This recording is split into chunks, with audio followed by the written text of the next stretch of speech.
পিঠেপুলি আমাদের দেশের বাঙালি সংস্কৃতির একটা ঐতিহ্য।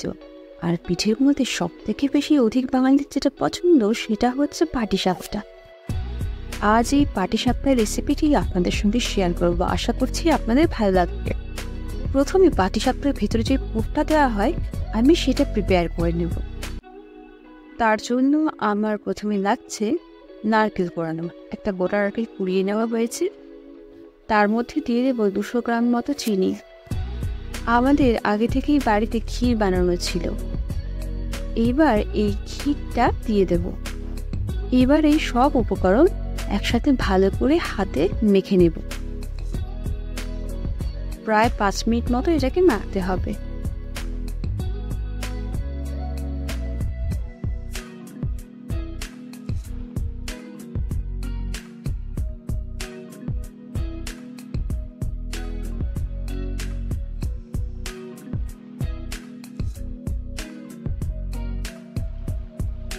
পাঁচ মিনিট মাখা হয়ে গেছে।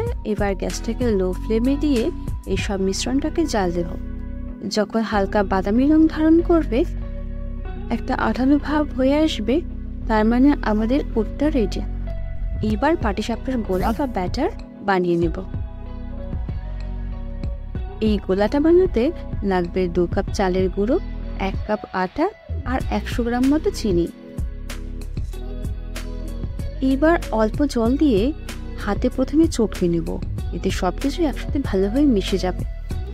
এইভাবে প্রায় 8 মিনিট মাখার পর উষ্ণ গরম জল প্রথম দেবেন আর ব্যাটারটাকে চটকে নেবেন।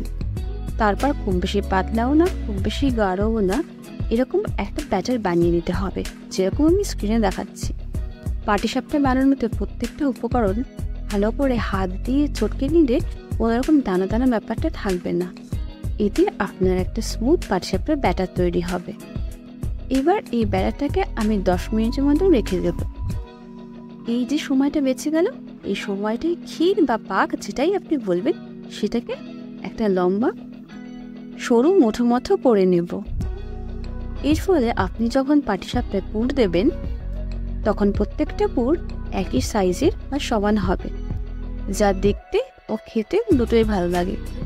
পাটিসাপটার পুরটা আমরা ভেতর দিকটা কিছুটা মোটা এবং শেষের প্রান্তটা ক্রমশ সরু বানাবো।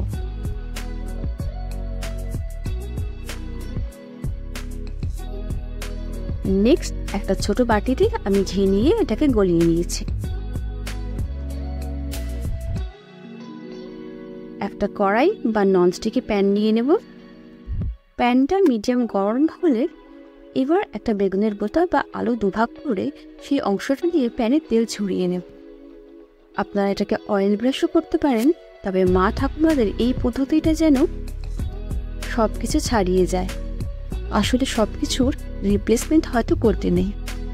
এইবার একটা গর্তওয়ালা হাতা নিতে হবে এবং ব্যাটারটা প্যানের মাঝখানে দিয়ে প্যানটাকে হালকা কাত করে ধরতে হবে, বা আপনি হাতার পিছন দিক দিয়ে যেভাবে ডোসা ছড়ায় সেভাবে ছড়িয়ে দিতে পারেন। মনে রাখবেন পাটিসাপটা কিন্তু ওভাল বা ডিমের শেপে হয়, এটা একদম কিন্তু গোল হয় না। এবার আমি ক্ষীরের পুরটা একদম শেষ ভাগে কিছুটা সামান্য আগে বসিয়ে দেব। এবার একটা খুন্তির মাথা দিয়ে ওই কোড়া থেকে ধরে এটাকে উল্টে পাল্টে জড়িয়ে নেব, একদম পাকা গিন্নির মতো।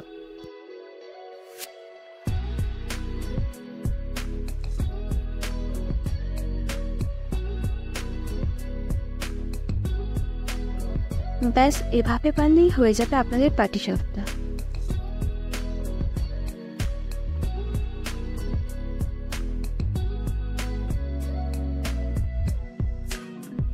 2 কাপ চালের গুঁড়ো ও 1 কাপ ময়দায় প্রায় 20 থেকে 25টা পাটিসাপটা হবে।